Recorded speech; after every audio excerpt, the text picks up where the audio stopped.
Well, good morning, everybody. How y'all doing? Well, it's good to be here. Thanks for being here this morning. If you're here by choice or if this is your assigned day to be at chapel, glad you're here too. Hopefully you won't sleep. I'm JC, campus pastor down at Rockbridge in Ringgold. And so we made the drive up today, and I brought four that desperately need Jesus with me. So that's why I was like, hey, I'll give you sushi. They didn't know they had to go to church. So they're with us today. So I'm glad to be here with you. This is my second time here at chapel, and I always love coming to Shorter and teaching. And if you have your Bibles with you, you can open it up or turn it on to 2 Kings chapter 5. That's where we're going to be, 2 Kings chapter 5. If you can't find that, just turn anywhere. It's all inspired. It'll be good. Get back into maps. It's colorful. People like me with ADD, we like looking at that. All right. I like her. She laughs at everything. All right. So I was thinking as we were driving up here, my wife and I, when we first got married almost 10 years ago, we were taking a trip. And there's one thing that I hate to do is give up control of the steering wheel. When I'm driving, I like to be in control, and it doesn't matter. I'm a marathon driver, so when we get in the car, we're going to go, and we're going to get there. And I'm a huge Florida State Seminoles fan. And any other Christians in the room? Yep, all right, a couple guys. Yeah. Oh, I see you right there. All right. And so we're driving down to Tallahassee. We'd leave on Saturday or Friday night. We get to Tallahassee, watch the game, and then drive back because I'm a pastor. Got to work on Sunday. And we work one day a week, right? And so we'd drive back. Well, I would always do this. And I would never give up control of the steering wheel. I didn't want her to really, drive because she backs into parked cars. She's not really a good driver. And as we get older now, we've been married 10 years. We got 6 kids. They're 8, 6, 5, 4, 1, and 5-month-old. Yes, we know how that happens. We're good at it. And she, can I get a witness? Okay, so bless them, hallelujah. So now we take trips and we drive at night. Like we drive all night long because my kids sleep at night. I hate traveling with all my kids because we watch Frozen 1,000 times. We watch Trolls 5,000 times. I'm like, I'm so sick of listening to these movies. Let's just drive at night. We can give them Benadryl and they sleep and it's great. And so we get from point A to point B. But what tends to happen is she does what I call the JC shuffle. We'll get driving in and I've worked all day and I'm just tired. I'm ready to go. And if I start rocking my legs, she's like, hey, babe, you okay? Like, I'm good. You go back to sleep. And we'll keep on driving. I'll maybe roll down the window and stick my head out of it, trying to get that cold air on. And then it gets really bad. I'll stick my earbuds in and I'm singing. And she's like, you sound bad. Stop singing. And I'm like, okay, I really need to take a break. And she will look at me and she'll say, are you all right? I'm like, yes. And then she'll finally give me a command. It's not really a suggestion. She'll like, pull over and let me drive. I'm like, all right. And so I'll pull over on the exit ramp. We'll get out and get into the other side of the car, and she'll get in and drive. And there's been times I'm asleep before we get back on to the highway. There's just something about giving up control of the steering wheel that I struggle with. I'm a type A kind of guy. I'm an overachiever when it comes to that. And I'm like, I don't want to give up control. I like being in control of the situation, especially if you can see how she drives. And so I'm like, I'm not letting go of the steering wheel. So I was thinking about this the other night when I put my boys to bed. Every night before we go to bed, we like to watch something either on National Geographic or America's Funniest Home Videos. I mean, nothing says goodnight like a lion eating a live animal, right? And so we put them to bed. Well, the other night, we're putting the kids into bed, and it was a show of a monkey. And these guys were trapping these monkeys. They didn't kill them. They didn't harm them. They actually didn't hurt the monkeys in any way. They would put a banana in a box with a hole in the box and stick it just inside of the rocks. And what they were looking for is they were looking for water. They would be out on these long excursions looking for water, and they said the monkeys knew how to find the water. And the way that they did it is the monkey would run over. He would stick his hand inside of the box, and it was just big enough to get his hand in, and he would grab a hold of that banana, and he couldn't get his hand back out with the banana in his hand because the hole was too small. And so he's sitting there, and what they would do is they would leave that monkey there for a day. He would sit and just camp out and wait, go back. The monkey's not trapped by anything other than the fact he won't let go of the object inside of the box. Finally, the guy would come along, and he would open the box up, and he would let go of the banana, and the monkey would take off running, and he would find water, and that's how they would find water. And I started thinking about that as I'm watching this with my kids. As I send them to bed, I'm like, man, I'm kind of like that monkey. I just can't let go sometimes of certain stuff. There's situations that we hold on to that we don't want to let go because it's out of our control. There's situations, there's circumstances, there's things that we have to have just the control over. I don't know what you've walked into this room with this morning, but maybe it's that situation, that circumstance, that relationship, that thing that you're just kind of holding on to. Well, in our story this morning, it's a story of letting go and allowing God to take over. I love this story. It's one of my favorite stories in the Old Testament. It's a non-Israelite man named Naaman. He has a terrible disease, and he's considered an outsider, but he was also a pretty powerful guy. If you got your Bibles, you can look at 2 Kings chapter 5, and that's where we'll be this morning. It says this: Naaman, a commander of the army of the king of Aram, was a great man in the master's sight, a highly regarded, because through him the Lord had given victory to Syria. The man was a brave warrior, but he had a skin disease. So hold up right there. That word, but he had a skin disease, that's a big but right there. Skin disease leprosy is a massive thing. It starts out as a little rash, and it continues to grow. Over time, it will have limbs falling off. There will be open, gaping wounds. Your facial features will fall off. Leprosy is no joke. You are banished to the outside of the city. Everywhere you go, you have to shout, unclean, unclean. It ain't just a little thing, and so it's here, but he had a skin disease. You got to understand what the skin disease was and what makes that part of this story. Verse 2, Aram had gone on raids and brought back from the land of Israel a young girl who served Naaman's wife. She said to her mistress, if only my master would go to the prophet who is in Samaria, he would cure him of his skin disease. So Naaman went, told his master what the girl from the land of Israel had said, and therefore the king of Aram said, go, and I will send a letter to the king of Israel. Talk about a reference letter. He's getting one from the king to another king. Look what he takes with him. He takes with him 750 pounds of silver, 150 pounds of gold, and 10 changes of clothing. So I read that, and I'm like, okay, this is an enormous amount of money. Now, the clothing seems a little odd. I mean, here's $500,000 and 10 shirts.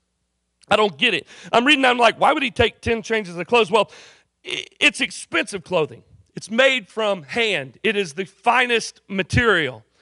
The guy that's about to receive this is about to get 10 Jay-Z type outfits just dripping with bling and swag, and Naaman's about to show up with that. Verse 6, he brought the letter to the king of Israel, reference letter, here it is.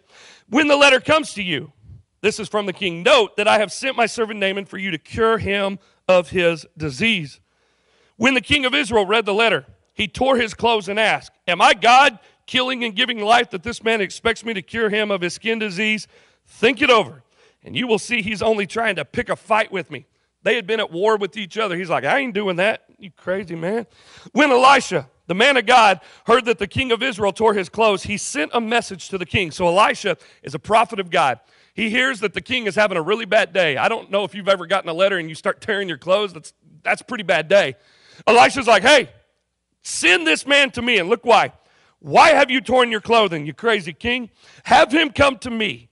He will know that there is a prophet in Israel. That's important. If you're writing your Bibles, just underline that. He will know there's a prophet in Israel.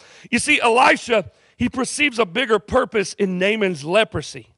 He knew God had given Naaman a disease so that God could get glory. And he's about to prove it. I love verse 9. Verse 9, Naaman, his ego. Here he goes. So Naaman came with horses, with chariots, with a bunch of money and 10 shirts. And he stood at the door of Elisha's house. Now think about what kind of scene this would have been, all right? You got to picture this. You got Naaman, a mighty warrior, a man's man.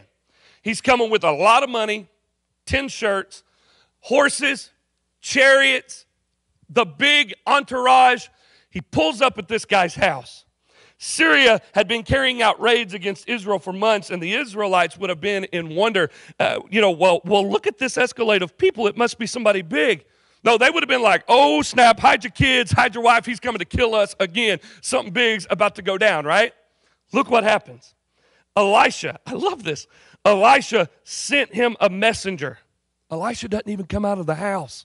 He sends his assistant who said, go wash 7 times in the Jordan, and your flesh will be restored and clean. Elisha doesn't even come out of the house to see the guy. He shows up with a big old entourage. He's got a bunch of money. He's got 10 shirts for this guy. He sends his assistant out. This would be, let me just bring it home. This would be like me sitting at my office back in Ringgold, And Vladimir Putin pulls up. He's got all of his jets and his tanks and his army. All of USSR is here. And he's like, I want to speak to JC. And it's a horrible Russian accent. I don't know why I did that. And he goes, I want to talk to JC. And I send my assistant, Pam. Hey, Pam, will you go talk to Vladimir, please? And she walks up. Hey, Mr. Putin, good to see you.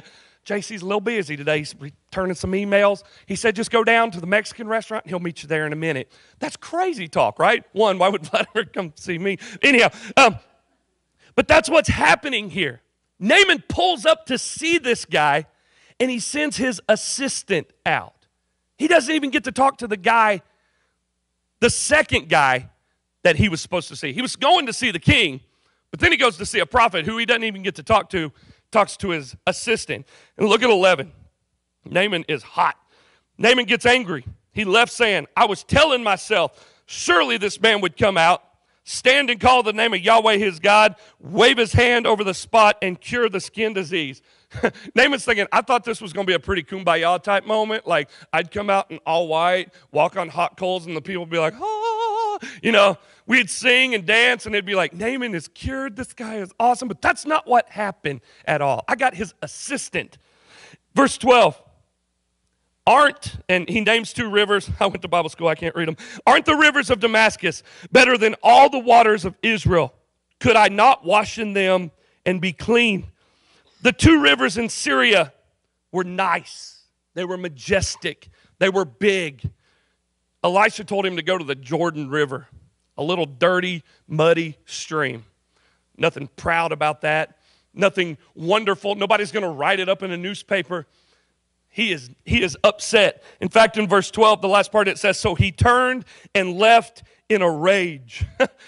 Naaman's kind of like the meatloaf of the Old Testament. I'd do anything for a healing, but I won't do that. You get where I'm at? Y'all know who meatloaf is? People in the balcony do. All right. And so he leaves in a heat. Naaman is like, I know what he's trying to get me to do. He wants me to go down to this little bitty body of water. He wants me to dip into this body of water so everybody can gather around. They can say, oh, look at mighty Naaman down there. He's dipping in a dirty stream. Nothing's happening with him. And then they can tell stories for days and years to come, generations to come about old Naaman that didn't get healed.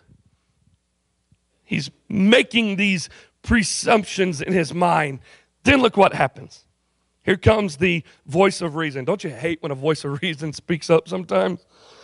Verse 13, the servant approached him and said, if the prophet had told you to do something great, wouldn't you have done it? How much more should you do it when he tells you just wash and be clean? Pretty much she's saying, hey, if he would have told you to go to Mount Everest and pick a berry off the top bush, you would have done that. Why? Because that was mighty. If he would have said, go pick a toenail off a dragon and you'll be clean, you would have done that because that would have made you look mighty and a man of valor. But all he told you to do was go to a dirty river, wash, and be clean. And then you see his pride continue to break down. Because what does he have to lose except for pride? He's got a hold of that steering wheel. He's got a hold of the control. He can't let it go. And then you see him letting go of control in verse 14. It says, so Naaman, he went down. He dipped himself into the Jordan 7 times according to the command of the man of God. And his skin was restored and became like that of a skin of a small boy, and he was clean. Now, anybody with any medical training knows you don't expose open wounds to dirty water. But if you're sick enough and it is killing you anyway, you get into the water. It wasn't the water that resulted in the cleansing. It was the heart. Naaman had to let go of control, the pride. He shows up with an entourage, with money, with shirts. He shows up with a reference letter from the king. And he didn't even get to talk to the guy, but he had to end up in a dirty, muddy water hole. And that's where he was clean. It says he came up with skin that was clean. I wonder how long old Naaman stood there and looked at the spot. The spot that was about to take his life. There was a 100% death rate for leprosy. There's no cure for leprosy. It's a disease that is just done. I wonder how long Naaman came up out of that water and he just stood there looking at it. his life was restored. From going to being a man that had to shout unclean everywhere he went. I mean, imagine you got leprosy here at Shorter University. Every time you walk into the cafeteria, hey, I'm unclean. Everybody like, well, parting ways, right? He gets the salad buffet by himself, right? You're just by yourself. Imagine that. You become the ultimate outcast. That's Naaman. He went from the who's who to nobody. I wonder how long he stood there and looked at the spot. You ever had God do something in your life that you just stood there and didn't have words to say? Man, I can tell you, me and my wife, we've had many of those moments. One of them, when my son was born 8 years ago. The day before he was born, I got let go from a position that I was working in. I'd lost a job. We were at the hospital. All hell seemed to be breaking loose. I'm like, hey, God, I just need a sign. I just need something. My faith is really struggling at the moment. My son was born 3 weeks early because my wife's blood pressure was really high. The baby's born, and we're standing there, and the doctor, as she's getting ready for me to cut the umbilical cord, which I thought was going to be a nice process. It's like a massacre. And there is nothing special about birth. Don't let anybody lie to you. I'm just kidding. No, I'm not. But my son is born, and the doctor's standing there, and she goes, well, isn't this a little miracle baby? I'm like, what happened? So he got like a foot coming out of his head. What's going on? I don't know. She said, sir, your son is very large. He was 7'8", 3 weeks early. He had a true knot in his umbilical cord. Homeboy was doing flips in her belly and had tied a knot in the umbilical cord. She said, if this baby would have gone to full term, he would have probably been born a stillborn because this knot is so tight. She said, God gave y'all a little miracle here. Congrats. And I just looked at my wife because we've been sitting here talking. I'm like, man, we just need something. We just need God. We know he's real. My faith is just struggling. I just lost a job. Our lights are getting turned off. We have no money. I mean, there's one of those moments where it's just God. It's just God. Can I tell you this? God is always at work. And it might be behind the scenes doing things you are completely unaware of, but one day you'll benefit from. What he's doing in you is more important than what's going on around you. A lot of you are athletes in here, and you got that future looking ahead. It may be a circumstance that takes you by surprise, and God's like, hey, I'm doing this for your good. When I was in college, I had a full ride playing baseball. My dream was to go to the majors. I was going to go to Florida State and play baseball, but I stayed in Chattanooga for a stupid girl, and I was like, this is what I'm going to do. Got a free ride. I was just going to be a walk-on at Florida State here. I got a full ride because Temple was a horrible baseball school, and then junior year, baseball's done. Like, hey, God, what am I supposed to do? I didn't realize then, almost 17 years ago, God was working behind the scenes. What seemed to be the end of JC was God working. Fast forward 17 years later, man, I got a beautiful wife. I got 6 kids. I'm pastoring. If you would have told me 17 years ago I'd be 300 pounds and bald, I'd have laughed at you, but here's where God has it. And he's working behind the scenes. I don't know who it's for this morning, but can I tell you this? God's got you. He knows where you're at. Maybe all it takes is you just letting go of some control and trusting the plan. You may not be playing where you wanted to play. You may not be at the level academically where you wanted to be. You might not be doing what you think your little plan had written out for you, but God's got other plans for you. Trust the process. Naaman had to let go of control. And I love this because when he let go of control, God showed up. And I can tell you this, friends, he's an on-time God. He may not come when you want him, but he said he'd always be there right on time. Trust him. He's got a plan for your life. Then the best part of the story in verse 15, Naaman and his whole company went back to the man of God. He still hasn't met Elisha yet, all right? Still hasn't met him. He stood before the man and declared, now think about this. Before we read this, think about what it says. Naaman is meeting Elisha for the first time, right? He's only talked to his assistant. You would think that the man who had just saved your life, you would thank him for healing you, you would thank him for saving your life, but that's not what happens at all, is it? No. Look what Naaman says. I know that there is no God in the whole world except in Israel. Not the first mention of leprosy, not the first mention of, oh man, thank you for saving my life. I get my life back, my job back, my wife back. I mean, I get my everything back. Not the first mention of it. He says, I know there is no God in the whole world except in Israel. Remember what Elisha had told the king who was tearing his clothes up when he received a letter? Hey, slow your roll, bro. There's a reason for this. God's got a plan. God's got a plan. The struggle is so that God could prove that he is real. Man, I love this. Naaman wasn't looking for God. He was looking for a cure for his leprosy. But God used his search for a cure to lead him to something even better. Hey, friends, what if God is in your pain? What if he had something for you beyond the cure or freedom from the thing that you're struggling with this morning?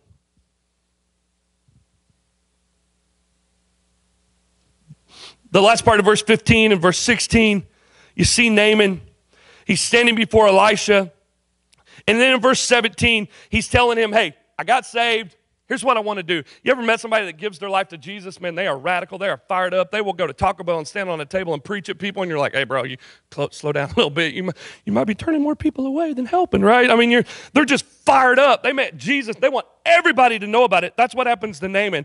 His salvation, his obedience is a little imperfect. He's like, hey, I'm going to take some dirt from this place, and I'm going to place it at the altar, and I'm going to, every time I do a sacrifice, I'm going to stand on this dirt. His obedience is not perfect, but it's a start. You see, what I love is we forget that when you come to Jesus, it's not like, bam, everything happens and your life has changed. I see people that are like, well, I gave my life to Jesus. He's the cure, all right. My marriage is going to get better. Or that habit is going to go away. That addiction is going to go away. I mean, it's not like you come to Jesus and your relationships are automatically perfect. It takes work. I mean, your rap doesn't suddenly turn into like harp music. I don't know, that's weird. Your twerking doesn't turn into interpretive dance. Too soon? Not it shorter? All right. You start out as a baby. You crawl. You drool. You run into stuff. You break stuff. Trust me, I lived this life. I got 6 of them at home. My daughter, who was almost 2, we call her Tink. She's a baby. Yesterday, I walk into the house. I'm like, it smells horrible up in here. My wife goes, your daughter. I was like, oh, that's never good. When the wife does this and says something, you know it's not good. I walk into the bedroom. There's a pile of human waste on the floor. And I'm like, what is that? And then I see my daughter streaking. I'm like, she has no diaper on. What is going on? It's just a horrible situation that we're living in. She's taking her diaper off. Now, my 8-year-old, he doesn't do that. Some of us, spiritually speaking, we're 8, we're 10. Some of us are like Tink. We're just kind of drooling. We're pooping on the floor still. We're not really mature in our faith. We're kind of going through this process. Hey, it is a process, and Naaman gave his life to Jesus, and there's a growth that happens there. That's why we've been saved and set free, so we can meet him. We can grow in the journey, and I love that about Naaman. Here's what you have to understand. Here's what the story of Naaman boils down to. All of us in here have a disease like Naaman. Every one of us. Our disease is sin. Sin deadens. Sin corrupts. Over time, it makes you lose feeling. Your soul is diseased. It's terminal. The Bible says the wages of sin is death. Every one of us. From the oldest to the youngest. From the wisest professor to the not the smartest student in here. Every one of us have this disease. So how can we find freedom from the struggle of control with sin in our life? One, you have to search for humility. That's what Naaman did. He had to let go. Look at what happened in his life. One, he kept trying to go to kings, but God gave all of his messages through slaves. I find it interesting. The Hebrew servant girl, Elisha the prophet, when he gets to Elisha, he sends out his assistant. Then, after he rejects what the prophet tells him, he gets told by a servant girl who finally persuades him. He shows up with money. He shows up with power. He dismisses it. He doesn't want it, don't need it. He tells him to go to a river. He wants to go swim in the mighty rivers. What's the message? God doesn't save through the strength of men, of money, of our power. That's worthless to God. You know what he saves through? Grace through faith. Sometimes my wife has a hard time getting me to let go of the wheel. And I think God knows that feeling because there's a little bit of Naaman in every single one of us. What is it you're holding on to this morning you can't let go of? What is it you got so grasp so tight you can't let go of? Is it you want to do it your way? Is it you want to maintain control? You want to contribute to the solution, maintain your pride? What is it that you want to let go of? So I pastored out in Salt Lake City, Utah for 3 years back, about 8 years ago. 7 years ago. And there's a story out in Salt Lake City, over on the west side, there is these Wasatch Mountains, and there's eagles that are up there. And you always know when the eagles are mating and when they're in their nesting period, they're up there in the hills, and you can see them soaring. Story goes that one day this young man and his boy wanted to go see an eagle, and so they went out. And they're walking up in the mountain. The boy had his binocular and his cameras, and they're hiking, and they're ready to see an eagle, and he looks up and he sees a bird. He's like, "Oh, Dad, there's an eagle." He's like, "No, son, that's a vulture. That's not an eagle." Then he looks over at this place and he sees another bird. He's like, "Dad, that's an eagle." He's like, "Nope, that's a vulture, son. That's not an eagle." And then he sees it flying higher than any other bird, soaring to the heights that no other bird can, the mighty eagle. He says, "Man, that bird is flying so high. It rises above the storm and just glides on the currents of wind. And then in a mighty turn, he turns, and with ferociousness and power, he dives towards the earth in ferocious speed, and he swoops down and he picks up his prey, and he begins to climb towards the sun. And just as soon as they reach the peak, that eagle begins to tumble out of the sky, falling towards the earth with not the same ferocious power and agility as it was before, but tumbling ungracefully towards the earth, and it dashes on the rocks. The young boy and his dad run over to see the eagle, and he looks, and there is the eagle laid out on the rocks, dead. He says, "Dad, why has the mighty eagle fallen? What has happened to it?" And they flip the bird over, and in the claws of the eagle was a weasel. And that weasel, as they were climbing to the heights, had bore into the chest of that eagle and got to his heart. And what the eagle was holding on to eventually took his life. Why are the mighty fallen? Why do we crash? Why do we burn? Because we've picked up something we can't let go of. Young people, God's got a plan for your life. Whether you're sitting in this room this morning and you know him, or you're just at a Christian school because you got a scholarship. Hey, can I tell you something? God knows you. He knows every single one of you. And I'm here today to tell you this. He loves you. And he's got a plan for your life. And he's saying, I want you to do something incredible. But you got to let go of control and let me take over. You got some plans for your life. You know the places you want to go, the things you want to do. God said, hey, if you give me control, I'll take you to things you've never imagined before. What do you have to lose? Naaman, he had his life to lose. When he let go of control, God saved him. What is it you're holding on to? Is what you've got to hold on taking your life? Is what you are grasping onto taking the very life from you? Can I tell you, my friends, God knows you. He says, I want to give you life more than you could ever imagine. Some small steps of obedience will start you down a path of letting go of the struggle. Don't let what you're holding on to stop you from doing what you were created to do. If you bow your head and close your eyes, everyone in this room, nobody looking around, don't fall asleep. I'm done. I was in college too. I know when chapel speakers came, this was nap time. I want you to draw an imaginary circle around yourself. Nobody inside of that circle right now but you, me, and God. And I want you to ask yourself this. Am I holding on to something that I can't let go of? And is ultimately that going to be my demise? Maybe today for some of you, I know it may be awkward to come to a Christian school and stand in chapel and tell you this, but maybe today that first step of letting go of control is to give Jesus the steering wheel of your life. Saying, God, I choose to follow you. You see, he's a good God who knows you, exactly who you are, your hurts, your habits, your hang-ups, where you've been, what you've done.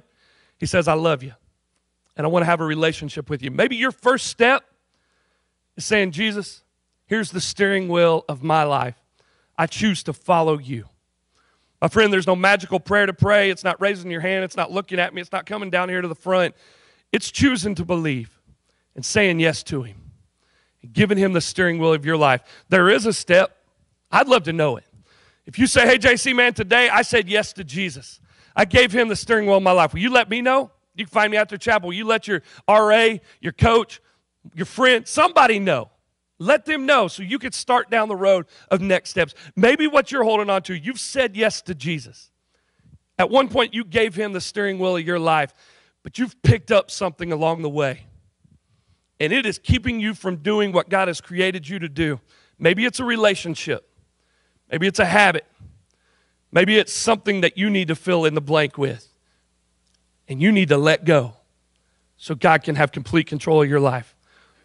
Don't let what you got a hold of, the control, the pride, keep you from what God wants to do in your life.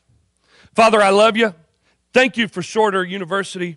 Thank you for these athletes. Thank you for these students. Thank you for these teachers, the administration, the staff, for what they are doing here at this university. And I pray today that every one of us, that every day we will evaluate what are we holding on to that's keeping us from fulfilling what you want to do with us. God, for my friend in this room who has never said yes to you, have never given you the steering wheel of their life, that today's the day they choose you. They say yes. They become a follower of Jesus Christ. For the one in this room that's holding on to something that is taking their life, God, I pray for grace in that. For that one that may need to have a hard conversation and end a relationship because it's toxic. It's taking that life. Maybe that habit. Maybe that substance. Maybe it's somebody just asking for help today, and that's letting go of control. God, I pray that you will do what only you can do. Take the word. Speak it to our hearts. In the strong name of King Jesus, we pray. Amen. Hey, I love you, Shorter. Have a good lunch.